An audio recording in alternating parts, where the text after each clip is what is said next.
Magandang oras mga kababayan, narito na ang pinaka-latest update natin sa magiging lagay ng ating panahon ngayong araw at sa susunod na 24 oras. Patuloy pa rin ang pananalasa ni Typhoon Tino habang binabaybay nito ang Northern Palawan at nakataas pa din ang signal number 4 at 3 sa ilang lugar.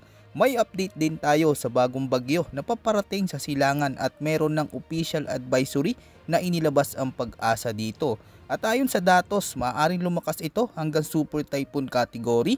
Alamin natin ang mga pinakabagong update dito at sa magiging direksyon ng susunod na bagyo. Ayon sa pinakabagong datos, ngayong umaga, ang mata ng bagyo ay namataan sa karagatan ng Araceli, Palawan. Nananatiling malakas ang intensity nito na may maximum sustained winds na umaabot sa 130 km/h malapit sa gitna at may pagbugsong umaabot hanggang 175 km/h. Kumikilos ito pakanluran sa bilis na 25 km/h habang ang lakas ng hangin nito o typhoon force winds ay umaabot hanggang 300 km mula sa gitna. Ibig sabihin kahit wala ka sa mismong track na mata ng bagyo, maaari ka pa rin makaranas ng mapanganib na bugso ng hangin at malalakas na buhos ng ulan. Sa ngayon, nakataas pa rin ang iba't ibang antas ng tropical cyclone wind signal sa mga apektadong lugar. Nasa tropical cyclone wind signal number 4 ang pinakailagang bahagi ng Palawan, particular sa El Nido, Taytay at Araceli, kasama rin ang Calamian at Cuyo Islands.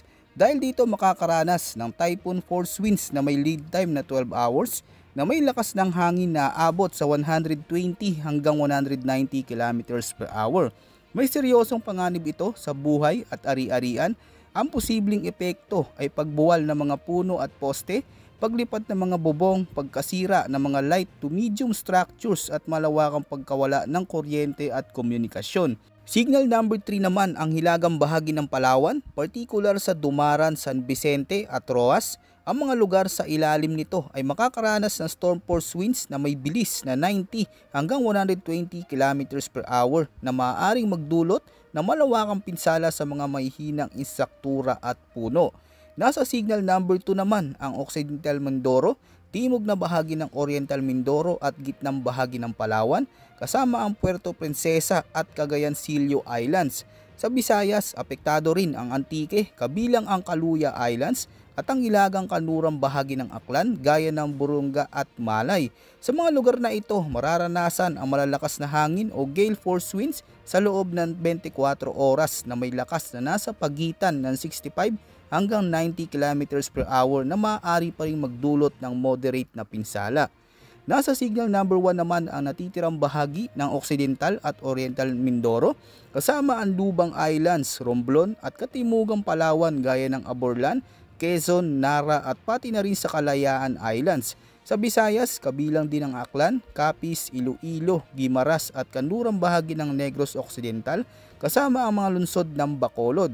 Dahil dito asahan ng strong winds na 40 hanggang 65 km/h na posibleng maranasan sa loob ng 36 hours, kaya minimal hanggang minor damage ang inaasahan. Gayunpaman, kapag may outer rain band na tumama, maaaring lumakas ang buhos ng ulan at magdulot ng malawakang pagbaha.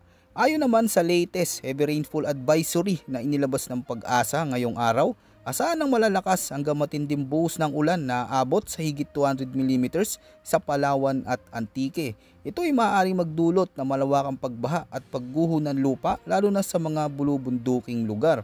Samantala, katamtaman hanggang malakas na ulan na aabot sa 100 hanggang 200 mm ang mararanasan sa Negros Occidental, Aklan, Capiz, Iloilo, Guimaras Occidental at Oriental Mindoro at Romblon.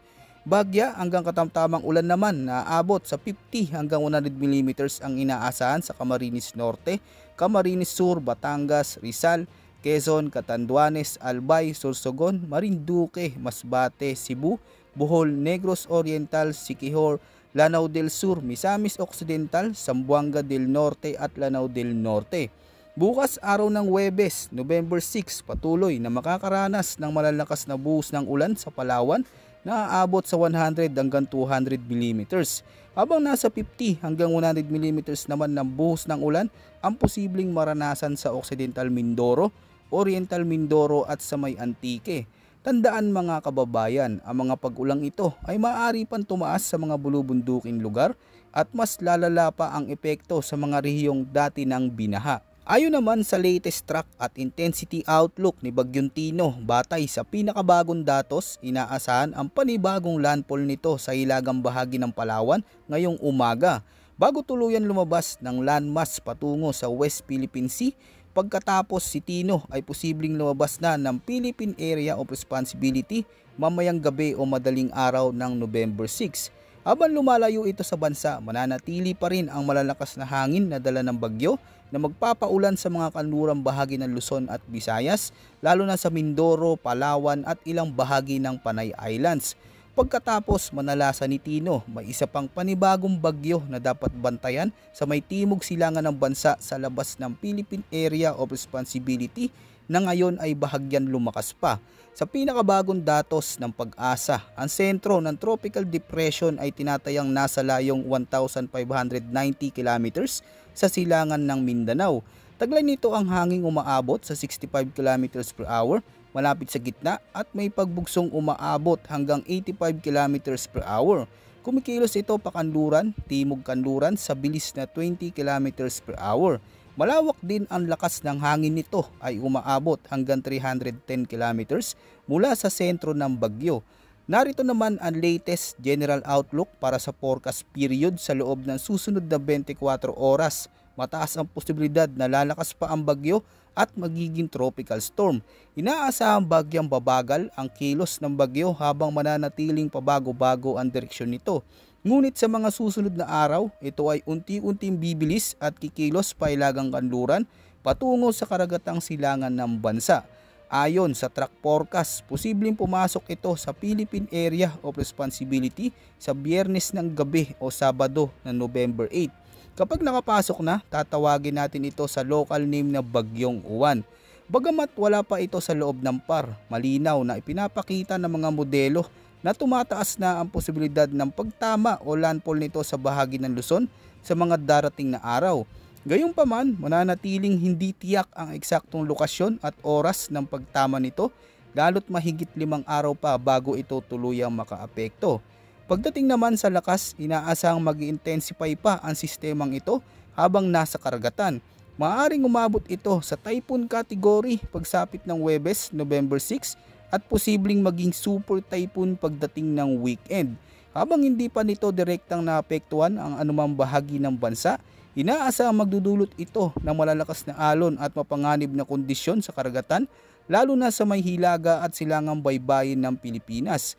Simula Sabado dahil sa pinagsamang kondisyon ng paparating na tropical cyclone at shear line. Kaya magandang paalala din kung ikaw ay nasa Cagayan Valley, Ilocos Region, Aurora o Quezon, magandang paalala din na simulan na ang maagang paghahanda habang mahaba pa ang panahon. Sa forecast weather conditions ngayong araw sa Palawan, Oriental Mindoro at Occidental Mindoro, asahan ang stormy conditions dala ng Typhoon Tino. Maaaring ito magdulot na malalakas hanggang sa matitinding pag-ulan na posibleng magdulot ng flash floods o pagguho ng lupa. Sa Romblon at Kanlurang Visayas, magtatagal ang pag-ulan na may kasamang malalakas na ihip ng hangin dahil pa rin ito sa impluensya ng Typhoon Tino. Kaya't mag-ingat sa mga daluyong sa baybayin at posibleng pagbaha sa mga mababang lugar. Para naman sa residente sa Metro Manila, Negros Island Region, Central Visayas, Zamboanga del Norte, Misamis Occidental at iba pang bahagi ng Luzon, magiging maulap ang kalangitan na may kalat-kalat na pag-ulan, pagkulog at pagkidlat, dulot ng trough o outer rain band ni Typhoon Tino. Maging alerto sa biglaang pagbaha lalo na sa mga mababang lugar at tabing ilog. Habang si Bagyong Tino ay patuloy na kumikilos palabas ng bansa, manatiling alerto, makinig sa mga opisyal na babala ng Pag-asa at iwasan ang mga mapanganib na lugar. Yan muna ang ating pinaka-latest weather update. Ito po ang inyong weather forecast ng bansa. Maraming salamat po at huwag kalimutang mag-ingat ngayon nakakaranas tayo ng sunod-sunod na pag-ulan.